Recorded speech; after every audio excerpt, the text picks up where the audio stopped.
आज आपण आरोग्यासाठी अतिशय फायदेशीर असे मशरूम सूप बनवणार आहोत। मशरूम जे विटॅमिन बी आणि विटॅमिन डी चे चांगले स्रोत आहे।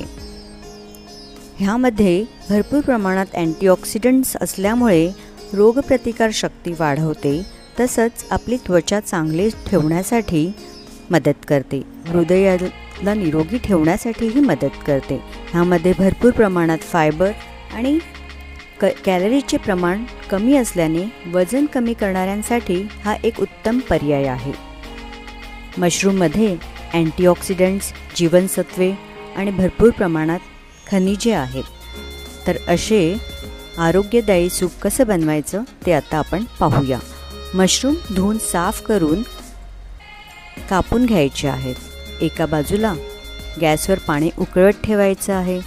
धुतलेले मशरूम त्या उकळत्या पाण्यामध्ये टाकून थोडे शिजू द्यायचे आहेत। एक 5-10 मिनिटं मशरूम शिजले की मग त्याला थंड करायला ठेवायचे आहेत। तोपर्यंत दुसऱ्या बाजूला आपण थोडा पुदिना साफ करून धुवून घ्यायचा आहे।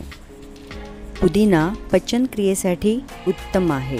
पोटदुखी, गॅस आणि ॲसिडिटीवर आरामदायक आहे।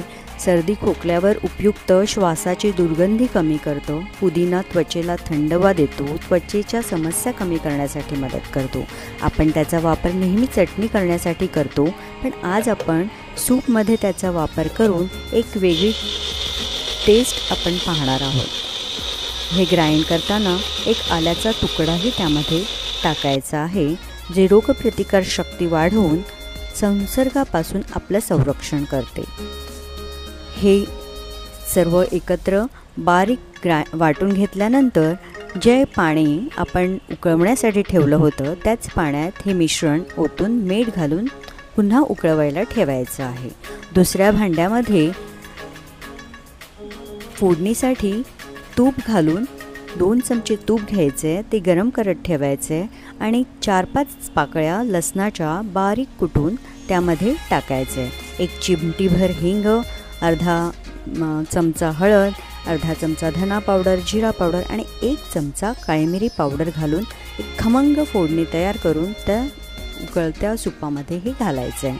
हे सूप अतिशय फायदेशीर आणि अतिशय चविष्ट होते। तुम्ही नक्की बनवून बघा आणि ही रेसिपी कशी वाटली हे कमेंटमध्ये कळवा। आवडले असल्यास लाईक करा, शेअर करा आणि सबस्क्राईब करायला विसरू नका। धन्यवाद।